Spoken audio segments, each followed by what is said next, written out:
Welcome to the Kunsthalle Darmstadt. It is a great pleasure for me to also have some positive news, but the bad news beforehand. Our moderator, Ralf Goertz, had to excuse himself yesterday, and today Robert Darch has also had to cancel his participation. Ralf and Rob were not allowed to make their trip for health reasons. They regret this very much, especially as they have only known each other via Zoom so far as you did. But I'm all the more pleased to welcome Daniel Meadows and his lovely wife Georgie, who came from England to spend one night with us at Kunsthalle Darmstadt. Thank you. It's our pleasure. Yeah, Daniel and George, welcome in Darmstadt. Thank you. Georgie. Ralf and Rob are probably watching now. Get well soon. And thank you very much for helping to make this happen. The exhibitions we are opening tonight in the Kunsthalle's 2 studios can be seen as a kind of epilogue to the exhibition Facing Britain, curated by Ralf Goertz. Both Daniel and Rob were included in the selection of 48 photographers. The exhibition gave an overview of 60, 70 years of British documentary photography. And it was a major success. We had even a series, Sunday Times had 6 pages, but with huge images, but they forgot to mention Kunsthalle Darmstadt. They only wrote a touring exhibition in Europe. But great. I remember your contributions very well. Daniel showed 8 shots from his legendary photobus project from 1974, while Robert Darch surprised us with black and white shots from his series Island, which deals with Brexit. Daniel, we were standing in front of Rob's great work a few hours ago. It was sort of a preview. Actually, it was a preview. It was a preview. Let's take another look at his exhibition. How would you, Daniel, describe it? Well, Rob's a new person to me. You know, he's young and I'm old. And I only got to know him recently through lockdown Zoom sessions, where a group of people got together, photographers got together in the UK, and we entertained each other during lockdown, telling the stories of various projects, and Rob was one of those. And I got sort of fascinated by the sort of Thomas Hardy feel. I don't know whether in Germany Thomas Hardy's a novelist that was read very much, but in Britain he was a great figure of the British literary scene sort of in between Dickens and T.S. Eliot, and he built this picture of Dorset and bits of Wiltshire, the West Country of England, the rural England, and he called it Wessex, which is an old name but doesn't attach itself to any current division of the UK. And I feel a bit like that with Rob's. He's created this piece of rural England. And the first pictures of his that I saw just blew me away, with a picture of the turkey plucker sitting in the barn. I just love that picture. It could have been taken any time in the last, 150 years. You know, you feel like people have been plucking turkeys forever. I love that picture. And then there's the corn threshing pictures as well, which I like very much. So, yeah, I was intrigued the moment I saw Rob's pictures, and I love it when young photographers start coming through, you know, that the world of documentary is alive in Britain. Well, thank you. I think Robert will be very happy to hear you talking about this exhibition. I hear a disturbing noise coming from the audience. No, it's fine? Okay. Fine, I'm okay, yeah. Let's talk about your role as a photographer. How and when did you get into photography? Today, your photography is considered art, but that wasn't always the case, was it? No, I'm not even sure that I think of it as being art. Even now, I got into photography because I was just massively curious about the world, and because I'd had a very unhappy teenage time. I'd been sent off to an English boarding school at the age of 8 years old, and hadn't thrived really in that world. And by the time I was sort of 18 and old enough to go to college or go to school, to leave school and start looking for work or whatever, I felt completely kind of separated from the world. And I went to the Bill Brandt exhibition. A great German-British man, or a great British-German photographer. I don't know how you would think of Bill Brandt here, but I love Bill Brandt as a photographer. And he had a major retrospective exhibition in London in 1970 that I went to. And I saw Bill Brandt working in the most extraordinary way, in that he was using the camera as a sort of passport to move between the social classes in Britain. So you had a wonderful exhibition that photographed lords and ladies, but also their maidservants and their kitchen staff. And then you also had miners in South Wales and in the northeast of England, but you also had businessmen and tailors and all sorts of different social groupings depicted in his work in the 1930s mostly. That was the documentary work that really inspired me. And I applied to 3 different art schools to see if they would take me to teach me how to take pictures like Bill Brandt. And 2 of them wouldn't have me, so I went to the one that would, which was Manchester Polytechnic, in fact. And very happily, I fell in with it just happened that at that time, that particular photography school had attracted other misfits like me. So Martin Parr was there. So, sorry, Martin, you probably don't want to be thought of as a misfit. But Martin and I, were in that first intake when we were 18. And Brian Griffin and Pete Fraser. I don't know whether these names mean anything in Germany, but these were photographers who, we got pretty serious about documentary practice pretty quickly, and that's how I got started. How did the Omnibus project come about? Can you briefly articulate the initial thought that led to it? Yes, I was living in Manchester. I'd been living previously to that in the south of England, in the countryside, and now I was in the middle of a big city.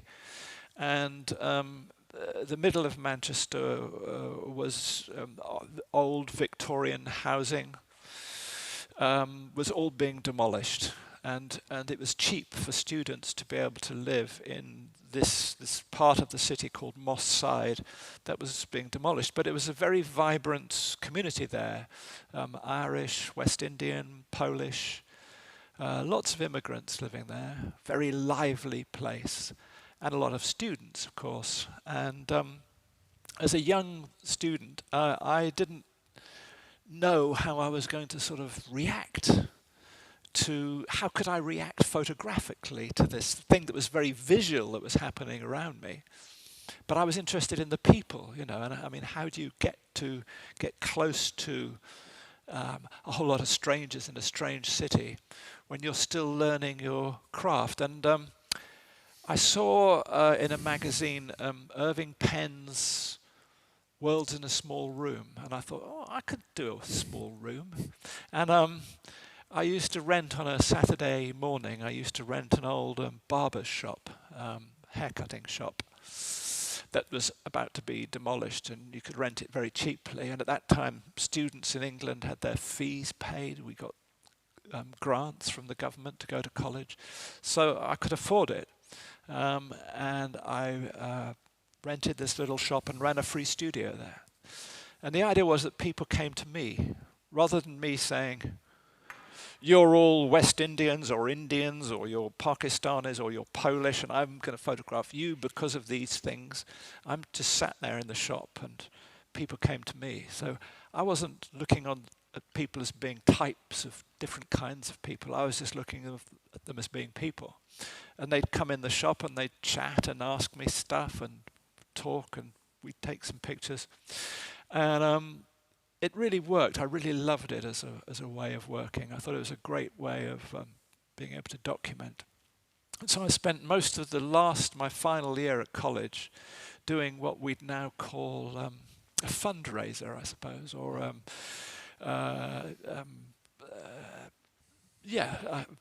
basically writing lots and lots of letters and asking people to sponsor my next project, which would be to take the shop and put it on wheels. And you could buy old double-decker buses at that time. So we have cheaply. Something in common, fundraising. Yes. But the project meant 14 months on the road. Yes. So I then decided that I got a few big lift-ups. The Arts Council in England, the government national funding body for the arts, gave me a small grant, but it was a big grant to me. Excuse me, what was the most expensive? The photographic material or the bus? The bus. Yeah, God. It was very old and it kept breaking down. But it's a real proper double-decker bus, a major machine. And and I didn't have the kind of skills to be a very good mechanic. But anyway, I did repurpose it as I had a living space and a dark room upstairs, a gallery downstairs, a place where people could come and sit and talk to me. And then I'd usually take the pictures outside on the street. It was very performative, you had to go out on the street and people would come and they'd say, what's all this? Is a waste of money then, isn't it? And stuff. And you had to sort of win people round and take the picture. And then what I loved about this way of working with the free studio was that you got two opportunities to talk to people.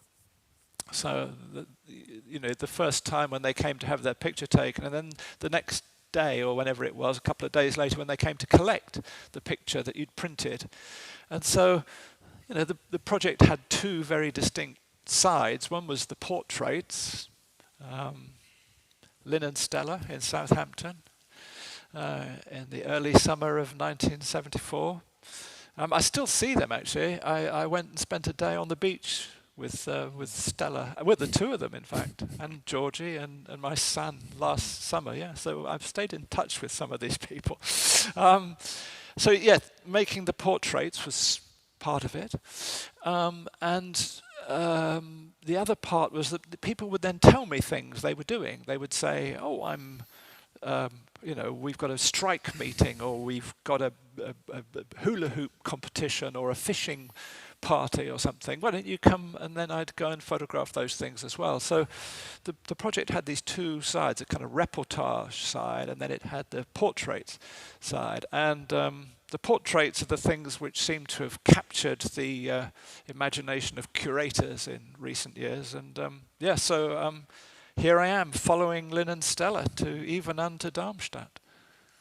Now let's come to your series Suburbia, which is shown upstairs in Studio East. Well, Suburbia was done 10 years after the bus trip.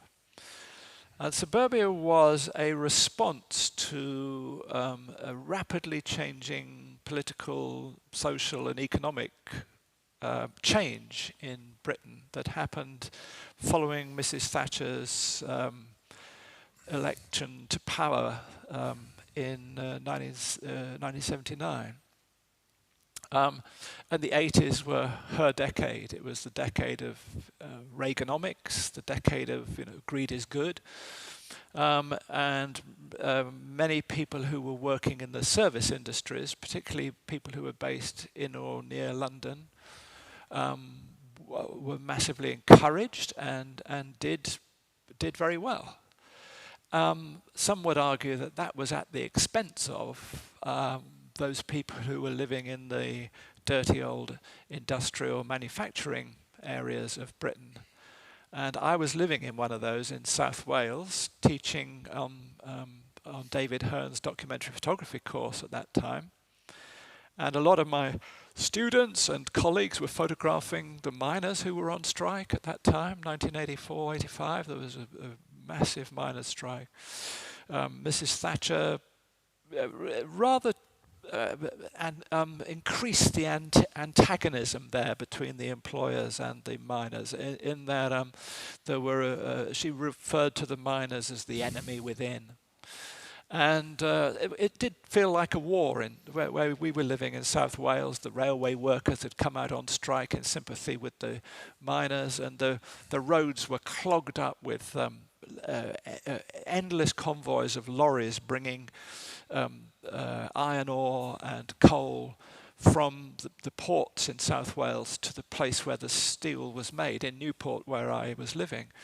And you'd see pickets and running battles between police and pickets all the time. It was a frightening time, and it occurred to me, how was I going to photograph something about this? All my friends and the students were all photographing the miners and the pickets and the striking, and I thought, why don't I go and spend some time in the part of London where Mrs. Thatcher raised her own children? And why don't I knock on doors and talk to people and see if I can find some way of photographing the flip side of all this warring trade unionism that was going on in the working class areas of South Wales and the Midlands and the north of England. And that's exactly what I did. I spent a summer... I always wore a suit and a tie. For the first time? Yeah, for the first time as an adult, probably. And I had a bicycle, and I got to know a very nice vicar who had a large vicarage. And his wife used to let out rooms in the vicarage on a sort of bed and breakfast basis. And they were a big, messy, happy, argumentative family. And they kind of tolerated me being around and gave me big breakfasts and occasionally suggested people for me to meet and so on. And they had a big vicarage garden with they kept goats, and they had a shed they kept the goats in, and I kept my bicycle in the goat shed. And for 2 years I spent a lot of time there. And I didn't want to point the finger and say, oh, you're all Tories and you're all benefiting from Mrs. Thatcher and her conservative, nasty little Reaganomics. It wasn't like that. It was more, okay, so what does middle-class prosperity for these people who are aspirational, which is what was being encouraged politically, what would it be? What's it look like? And is this something that's worth recording? And how will that match up against the pictures of the miners' strike? You know, when we look at it 30, 40 years later, you know, will this be something that will have been worth documenting? And I did a book, which was, I've always done a lot of interviews with people. So a lot of the work I've done, I think of myself as a documentarist. You know, I shoot a lot of photographs, but I also do a lot of interviewing. Yeah. So if I'm right, the exhibition was shown only once before. Yes, it was shown at the Photographers Gallery in 1987, and then so rather shortly after the images were done. Yes, at the time of their making. How were the reactions when the audience, when the people saw the sunny side of the street images? I think a lot of the people in the pictures were always confused about why I was doing it, or what it was meant to be, or what it would look like. They were too close to it, I think. The book was reviewed as probably about as extreme as any book could be. Like the Sunday Times, which you mentioned in your opening remarks, their chief reviewer, the book reviewer, gave it a whole page and really took it very seriously. But then there were other people who said that I was a snob and I was a bad photographer and I couldn't write, so why should I bother? You know, it was both extremes, really. I think mostly it wasn't understood, and I think it's still, you know, I love it that Ralph has wanted to include this, launch it here, but also to include it in Facing Britain, because I think it is. I do think it's an important document, and because nobody else was photographing it. You know, that was something. It was so ordinary. It seemed so ordinary to many people that people were saying, well, you know, it's not really a subject that's worthy of photography. And immediately that makes me think, well, maybe that's where history is made, you know. Let's take a closer look. Can you comment on some images? No? Yeah, are we going to see them on? Yeah. Well, one of the ways I tried to approach photographing in suburbia was by getting people to articulate their values and then trying to see what that meant in terms of photography. So one of the things that people said a lot was, we do it for the children. Everything we're doing for the children. This was a part of this Bromley in South London, this borough.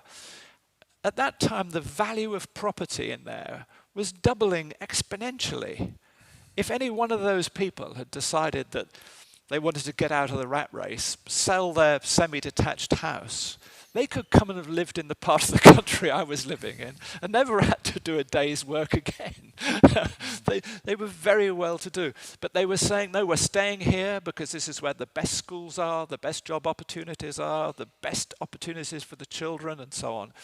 And so photographing children was something that interested me, particularly what went on in the schools. This was an open day in a private school, and all the girls were dressed. I think they were dressed as Greek slaves or Roman slaves. Slaves. Slaves, I think. Yeah. The next one, please.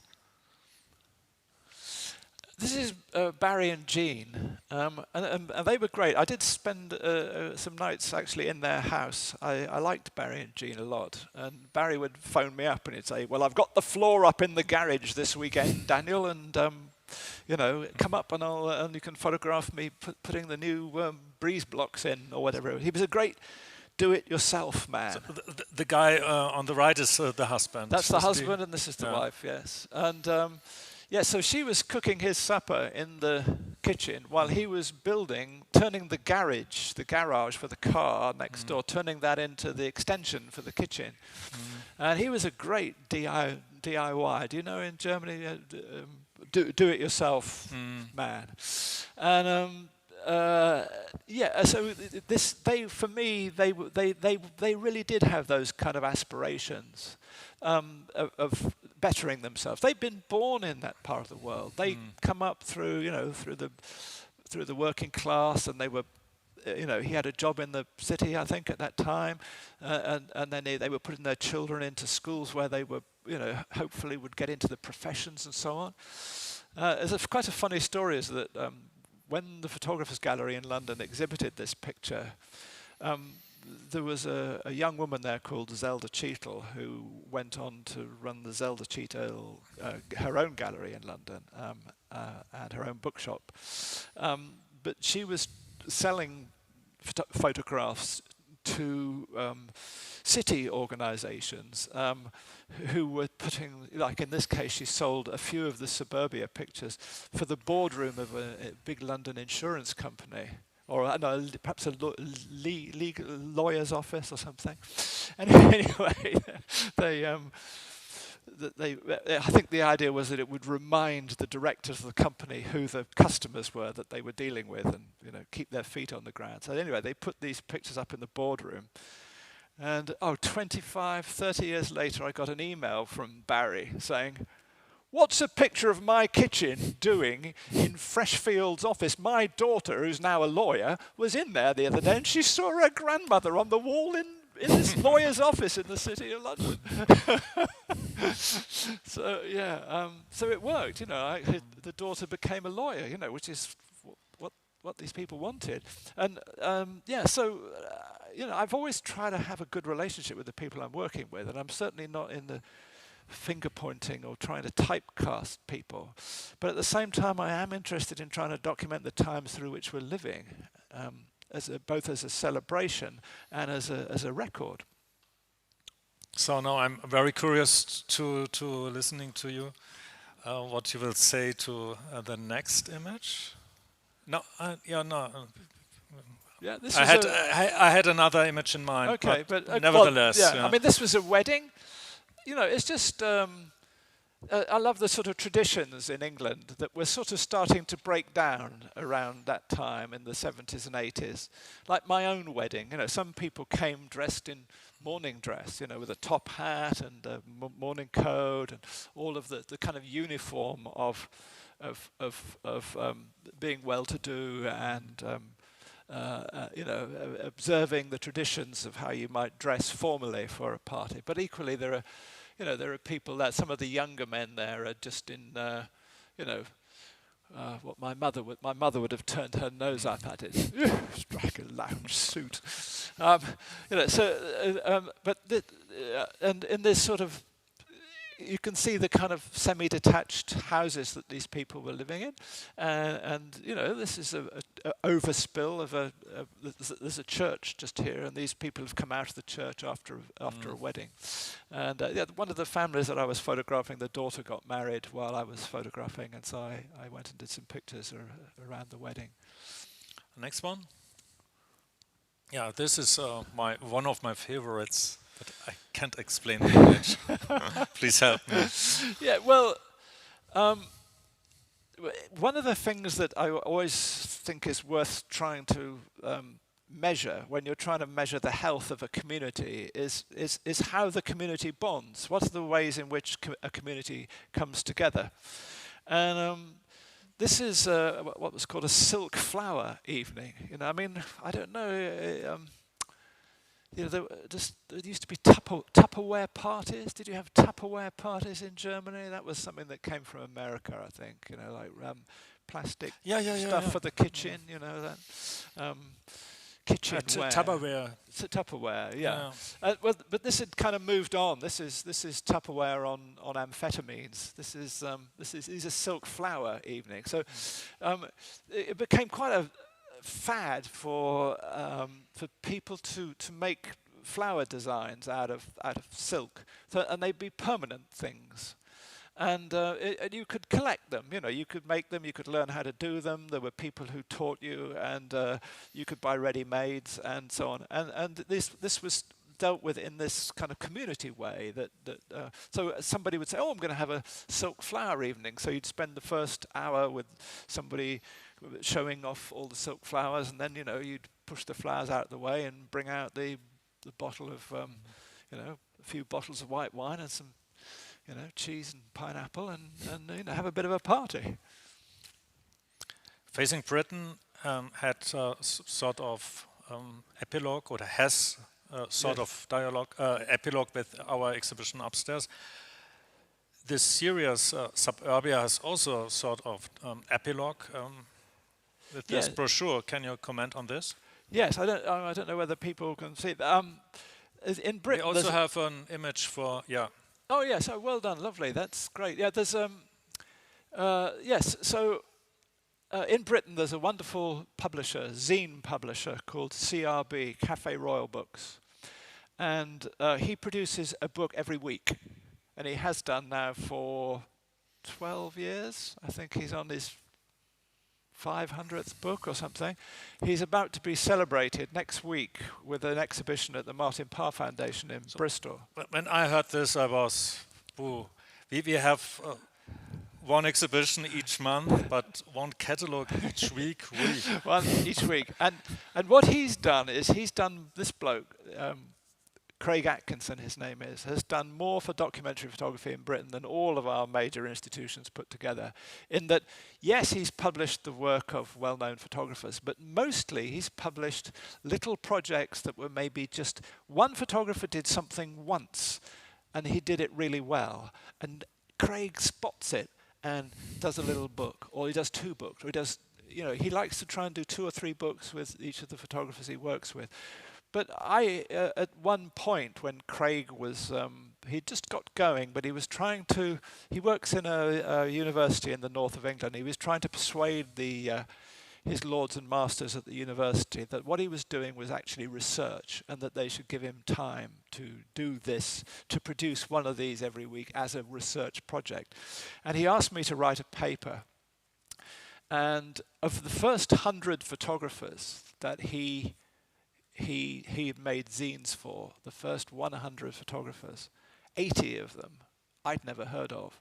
And I've been teaching documentary photography in Britain, for 20 years at that time. And there were 80 of the 100 photographers were people I'd never heard of. And so he has unearthed fantastic bodies of work. I've now done, I think, 15 of these with him. This is the newest that was published. Actually, that's a lie. There's another one come out today. But yeah, up to today, this was the newest. And I thought it was, and I wanted to do this because it made this connection between the 2 ends of Britain that I knew. There was the suburbia world of well-to-do. Hold it against the camera. Yeah. Yes, the well-to-do world, which is represented here by the picture we were just talking about, the silk flower evening, and then the less well-to-do world. This is up in County Durham, which is up in the north of England. It's a former mining and steel-making area, and these people were living in considerable poverty, and it was to do with lack of opportunity, and also a kind of, I always felt an ignorance on the part of government in that we had senior front bench ministers at the time who were not interested in regional development. We had a senior cabinet minister who famously said, if this is your life, get on your bike. In other words, leave it. Just walk away from it. So no matter what community you have that's built here, no matter what family you have here, what job you have, the people you need to support, you just walk away from this, you get on your bicycle, and you go to this other place, and you build a new life. Well, this for me was the very ugly face of that Reaganomics. But in this book, what I've tried to do is also to match the pictures visually in the way that there was a lovely magazine that I used to collect from the 1930s called Lilliput in Britain, which was edited by a man called Stefan Arant, who was Hungarian, and he always used to do these pairs of pictures, and there would be similarities. So, for instance, I like the gesture of the child in the painting with its hand up to the face, and the same here with this woman's hand up to her face. So making little connections visually between the 2 pictures. So piecing them together as pairs. So sometimes it's a bit of a sledgehammer, Here's the rich man in the south who can afford to hire a digger to dig his garden for him, and here are a gang of unemployed youth in the north of England, and all they can come up with them are a few hand sickles, to dig this garden. They can't even, the government won't even give them a machine to dig the garden with. So yes, I play around with these visual things. Sometimes they're much lighter. This is a little girl who's sheltering under a tree. She's part of a May Day. I don't know. They were May Queens. Don't ask. May Queen. And then here is. A man out on a day out, on a miner's day out for a miner's gala, or gala as they call them in the north of England. and he's standing in front of a portrait of Keir Hardie, who was the first socialist member of Parliament in Britain in the early years of the 20th century. So yeah, there are the little bits of hidden history here, but sometimes they're just visuals about hats. So yeah, so there's a little book that compares opportunity. These kids are on something called a youth opportunities scheme. And these girls have got it all, they've got the money, they've got the estate car, they've got the uniforms, they've got the sunshine. Thank you very much, Daniel. We are not done yet. Are you ready to answer further questions with a sentence, a word, or a gesture? Oh my word. one sentence, one word, yeah. or a gesture. Yeah. Right, I must keep my hands together then. May I? Okay. What can photography do, generally speaking?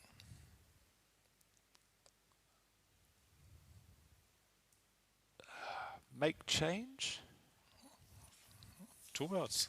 Great. 2 words, sorry. No, great. Where does photography start to become artistically interesting? When is photography art? I don't know. Photography, like so many things, is a male domain, but I'm sure you also adore one or more female photographers. Which one first? Which female photographer do I like best? There are a lot, aren't there? I think where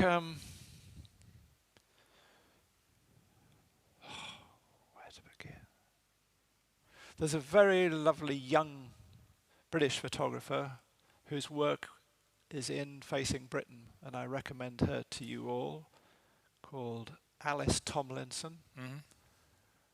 Maybe because she's a woman after my own heart, and that she does a lot of portraiture where people just present themselves to the camera. It's hard to do, and she does it very well, and she works on film with a 5x4 camera. I like her work a lot, and it's strange, isn't it? Like when something appeals to you, you can't put it down. It's like when you have discovered the taste of something. If you develop a taste for a particular kind of chocolate, you're always looking it out, aren't you? Or a particular kind of coffee or something. And it's the same, I think, with me with photography. It's like I can't always explain why somebody's pictures touch me or move me, but I know that Alice's pictures work very well. Yes, so yeah. There are lots of wonderful women photographers, but Alice comes to mind. Cool. Is there a book on photography you would like to recommend? Oh yes, I would. You mean a new book or any book? Oh, from the whole world of photography. Oh gosh, yeah. In the same way as I like the Alice's pictures, I've always absolutely adored Mike Disfarmer's work. Do you know his American photographer? Anybody Not know yet. Mike Disfarmer? He's long dead.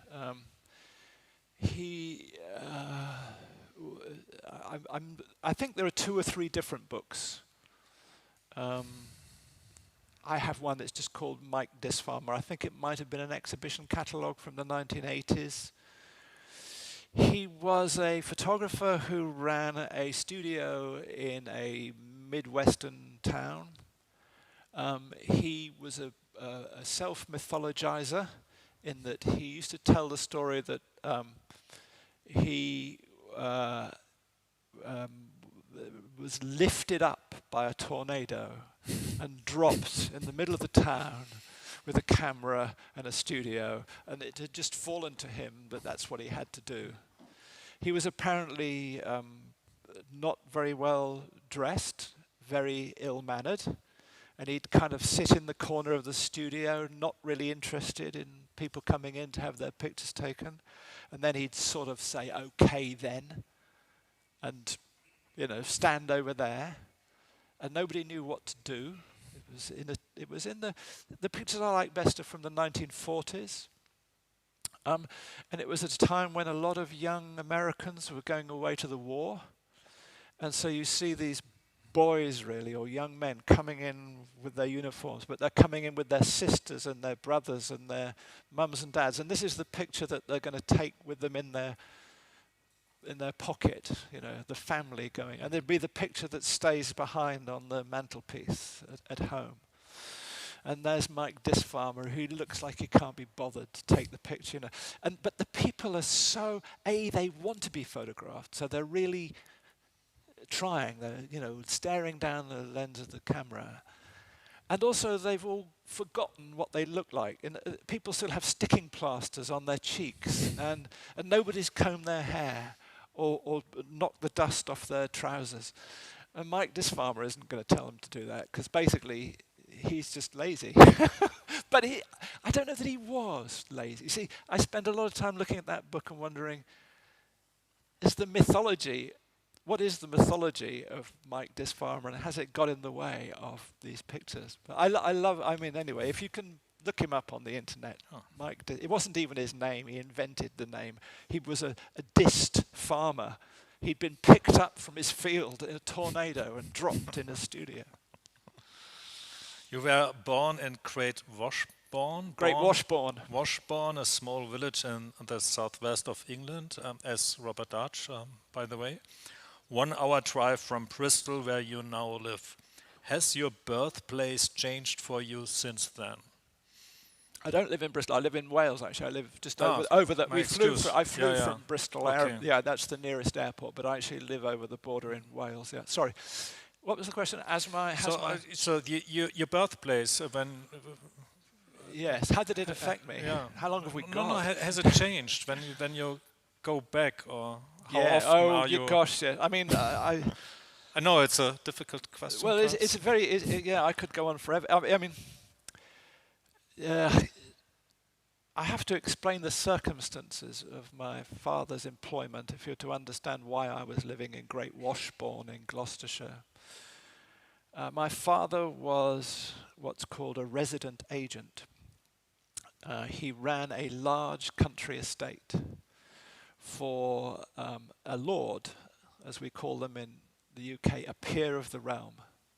There was a man called Lord Munsell, who in the 1930s was a chief whip of the Tory party, a senior member he was a member of Parliament, and he became, he was Sir Bolton Ayres Munsell, and he became Lord Munsell as First Lord of the Admiralty. He signed the Anglo-German Naval Agreement in 1935 with Ribbentrop. And Ribbentrop used to come and shoot pheasants in Great Washbourne. Well, Dumbleton was the village where his lordship lived, and my dad lived in one of the villages on the estate. So it was like feudal England. And there was his lordship, and then there was this pyramid of people going right down to the ones that were at the lowest were probably the warreners. They employed 2 warreners whose job it was to catch rabbits, because rabbits could be sold to the estate workers for food that was cheap. Rabbits they made a mess of everywhere. Lord Munsell was very neat. He liked to look out of his hall in the morning and see that the fields had been mown in straight lines. And he wouldn't allow tractors anywhere near because of the noise. He'd have horses pulling the mowing machines. So this very feudal, I'm talking in the period before the war. I was born after the war. And by then it was crumbling. This estate system was breaking up. We had socialism at last, which was Lord Munsell's greatest fear, was socialism. And we had a national health service and so on. And my father, bless him, loved that old order. And I think he spent most of his adult life trying to keep that old order going in one way or another. And, but I was, a child of the 50s who was a teenager in the 60s. And, we had Hendrix playing in our heads and, demonstrations against the Vietnam War. And we had the Beatles and the Rolling Stones. And they did not fit with this feudal triangle. Nor with me being called sir by tractor drivers. If I went for a walk when I was... I was sent away from home when I was 8 to boarding school. It's enough of all that. But anyway, look, the fact is, has it changed? Yes, because it used to be a village that belonged to the estate. Everybody who lived there worked for the estate. It was feudal England, as it had been for several hundred years. Now, when you go back, there are more cars than there are houses. You can't get down the street and these are all lovely country cottages that people pay real money for. Whereas in those days, they were they weren't fetid hovels, Daniel. They were not fetid hovels, but they were workmen's houses. Thank you very much, Daniel. Thank you, audience, and have a good evening. Well, thank you for inviting me. I love it that the Germans are so into British documentary photography. The Facing Britain exhibition is a great landmark for us in Britain, that you did it here in Germany and that lots of people came to see it and that it was a big success. None of our major institutions has done anything approaching that for British documentary photography. So thank you very much, Germany, and thank you to you, Leon, and to Ralph for curating it. Thank you for coming again, and goodbye. Perhaps we will see you again, hopefully.